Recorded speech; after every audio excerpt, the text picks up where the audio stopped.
Along with whiteness studies and Black Lives Matter, the concept of decolonization is currently rampant in Western institutions of higher education. In the most recent example, academics at England's University of Cambridge are considering how to implement a call from a small group of Black and leftist undergraduates to decolonize its English literature syllabus by taking in more Black and ethnic minority writers and bringing post-colonial thought, a branch of critical theory, to its existing curriculum.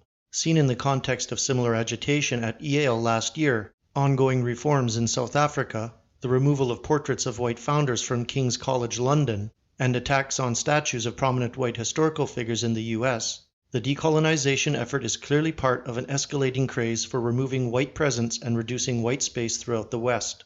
This reduction of white space is occurring in demographic, cultural, and even historical areas, the latter involving a ludicrous blackwashing of periods of European history, which were overwhelmingly monocultural, with gross exaggerations of non-white presence in places like Rome and Britain.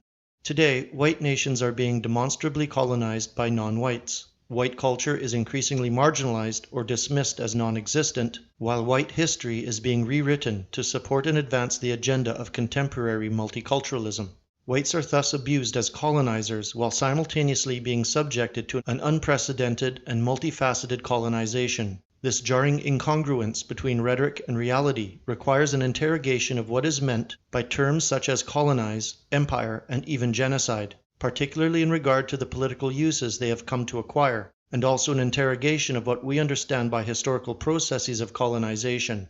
It is argued here that the growing clamor for decolonization, like whiteness studies, exists only to encourage and facilitate an aggressive anti-white discourse. In his introduction to Empire, Colony, Genocide, Conquest, Occupation, and Subaltern Resistance in World History, A. Dirk Moses contends that conquest and occupation are human universals, rather than the preserve of uniquely evil European peoples and their culture. He writes that empire, colony, and genocide are simply keywords particularly laden with controversial connotations, but that few are the societies that were not once part of empires, whether its core or periphery. Few are the societies that were not the product of a colonization process, whether haphazard or planned.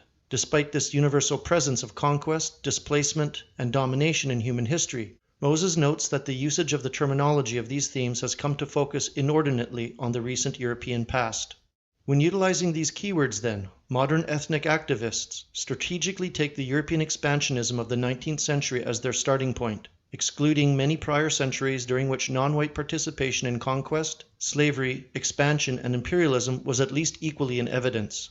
Colonialism has thus ceased to be regarded in modern social and academic discourse as a human universal, easily explained by evolutionary impulses, and has instead come to be regarded as a dynamic in which uniquely exploitative whites disturb the putatively utopian existence of non-whites, a myth bolstered and promoted by leftist Boasian anthropology. Because of this lopsided nature of contemporary discourse on colonialism and empire, Moses notes that nothing less than the moral legitimacy of Western civilization is at stake. One of the most interesting and frustrating aspects of this questioning of Western moral legitimacy is that whites have allowed themselves to be subject to it. Europeans may have had unprecedented success in the 19th and 20th centuries in expanding their spheres of material interest and cultural influence, but they also engaged in an unprecedented level of self-critique because of it. Moses suggests that white participation or cooperation in the questioning of the moral legitimacy of Western civilization is in part a culmination of a long tradition of European legal and political critique of colonization and empire. European theologians, philosophers, and lawyers have been debating the morality of occupation since the Spanish conquest of the Americas in the 16th century. This long tradition of European legal and political critique could be read as evidence in support of Kevin MacDonald's theory of pathological altruism in European society, or the idea that Europeans have uniquely constructed their societies to place extreme emphasis on moral conformity and the rights of the individual. Whites, and the legitimacy of their civilization, are thus especially vulnerable in modern discussions of colonization, slavery, and empire, not because these actions in these areas were particularly nefarious, but because they are the only successful ethnic group in these spheres willing to subject itself to such a critique. not only by others within the ethnic group, but also by ethnic outsiders claiming moral superiority, perhaps best encapsulated in Kipling's poem, The White Man's Burden. The European experience of expansion and empire has always been double-sided, combining a love of exploration and glory with uneasy introspection, prompted, as Kipling put it, by the judgment of your peers.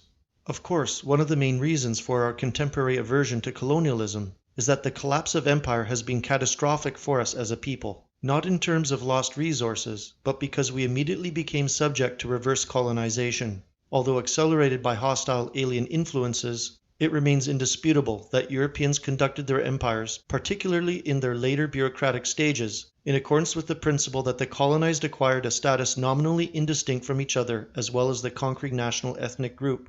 In Britain, this led to an initial mass influx of non-whites from the colonies between the passage of the British Nationality Act of 1948 and the Commonwealth Immigration Act of 1962. An identical scenario played out in France between 1945 and 1974, and in the Netherlands, which took in almost 1 million people between 1945 and 1990. The avoidance of moralism is perhaps even more necessary for a people such as ourselves, for whom moral concerns are primary, and it is a kind of racial Achilles heel. Simply put, we are unlikely to find success in wielding a weapon to which we are uniquely vulnerable. Our struggle against invaders, both old and new, should be based on the obvious truth that it is quite simply in our interests to defend the homogeneous nature of our territory as a means of promoting a safe and successful future for our children. This is where our moral code should begin and end. Finally, it is worth remarking upon the rhetorical bankruptcy and transparent agenda of slogans calling for the decolonization of academia, English literature, and our public spaces. Decolonization, by almost any definition, implies that a thing existed some state prior to colonization. Looked at bluntly, a complete decolonization of African society would entail a total return to the pre-imperial state of the African tribes. There is almost certainly not a single African alive today, either in Africa or living among other peoples, who would willingly engage in such a total decolonization. Applied within white societies, or to academic subjects of white origin such as English literature, decolonization is technically impossible, at least from the black perspective, because both the prior and existing state of the thing is European, technologically and culturally. What people of color truly mean, whether they understand the dialectical tricks devised by those inciting them or not, is that they want to colonize us. They want to colonize white nations, white spaces, white literature, with a colored or multi-ethnic presence that was never there at any prior time. Efforts to invent or exaggerate, for example, a sub-Saharan presence in Roman Britain are intended to construct a mythical multicultural prior state that decolonization will return us to. But these are malicious fictions, which, if unchecked, will end in the utter extermination of Western civilization and its European ethnic groups.